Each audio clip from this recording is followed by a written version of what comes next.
Cast ng Love Before Sunrise pinasaya ang Batanggenyong fans sa Lipas City. Bea Alonzo at Dennis Trillo ibinahagi ang lugar at pagkaing nais nilang balikan sa Batangas. Narito ang report ni Hazel Alviar ng GMA Regional TV Balitang Southern Tagalog.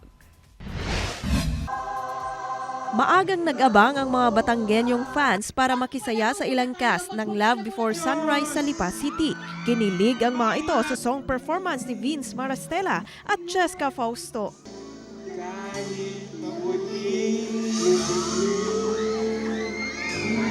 Hindi nagpatinag ang mga fans kahit may panakanakang pag-ambon. Mas lalo pa silang na-excite nang lumabas na ang Kapuso Drama King na si Dennis Trillo.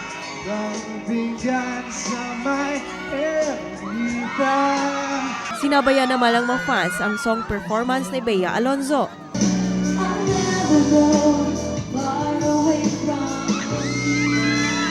Sobrang saya po. Like, hindi ko po ma-explain yung saya. Like, si Ate Bea, tsaka si Kuya Dennis, hindi ko kaya! Sa Cheska, ang ganda niya! Kahit medyo malayo, sila malapitan. So, kahit saan po talagang anggulo, talagang masaya po kami na nandyan sila. Super saya po kasi, nakita ko na po sa personal si Ate Bea Alonzo kasi lagi po ako nanonood ng mga movies niya. Malaki naman ang pasasalamat ng mga Kapuso stars sa mainit na pagtanggap ng mga Batanggenyo at sinabing marami pa silang dapat abangan sa Love Before Sunrise. Aabangan niyo po yung growth niya, yung growth ng character niya. So eventually she will grow up, mag-work na siya, and she will eventually find her love din. Sobrang na-appreciate ko po yung efforts nyo po sa pagsuporta nyo po. Sobrang salamat talaga, nakakataba ng puso.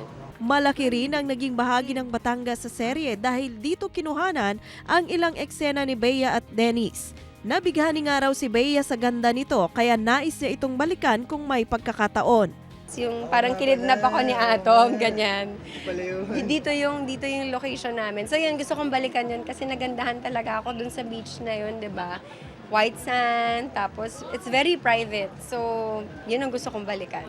Ang ipinagmamalaking lomi ng Batangas, hindi rin makalimutan ni Dennis. Masarap. Parang ito yata talaga yung lugar ng authentic na lomi na yung may distinct na lasa talaga. Mula sa GMA Regional TV Balitang Southern Tagalog, Hazel Kawaing Alviar nagbabalita para sa GMA Integrated News.